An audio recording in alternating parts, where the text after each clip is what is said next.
Have you ever heard of the Chimaera monster? There he is.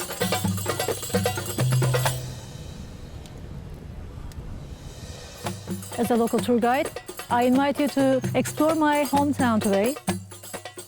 The ancient site of Olympos, the Chimaera Çıralı Beach, and hiking in the area. My name is Ayesgul Ünlü Kara, and I will be your local specialist today. Why not?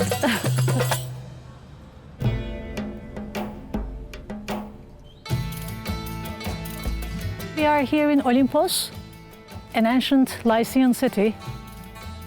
They had their running fountains, roads for their chariot, baths, theaters. It's an amazing culture. You can walk through the ancient ruins and end up by the beach. This is a great feeling for the visitor because you can understand also the role of the city, which once was a stronghold for the pirates as well. And here is the Acropolis and the observation tower for the approaching ships.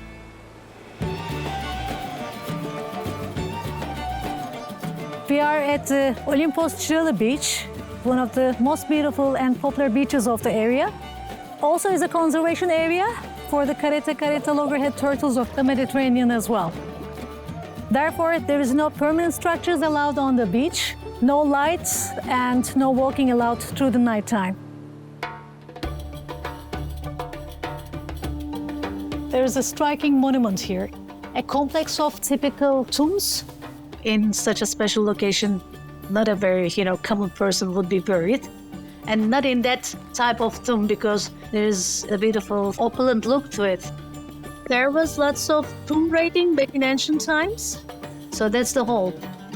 When they break into a tomb, they would end up with at least the coin under the tongue of the deceased person. They wouldn't be empty-handed.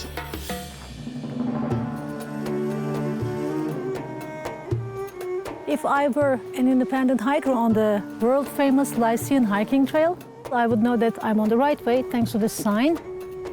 One of the top 10 hiking destinations in the world, stretching out to 510 kilometers with 20 different routes.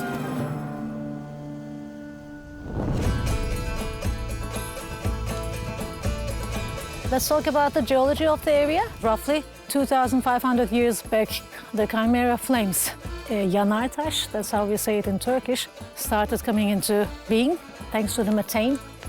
Methane comes out of the rocks, meets oxygen and bursts into flames. The origin of this inorganic methane is still a mystery. But of course, Greek mythology always has a different story. It is the famous myth of Bellerophontes and his winged horse Pegasus slaying the Chimaera monster. It's a three-headed monster. It's the lion's head, goat's head, and in the rear it was a snake. He was dumped by Bellerophontes after being slain at this very rock, and his eternal fire is coming out of his mouth. When I'm by myself in these sites, I often think to myself, what must it be feeling like having lived as a female in the 5th century BC? How hard of a life that would be, or how beautiful of a life that would be. So having an idea about the ancient life just made me a bit more wiser. Şerefe.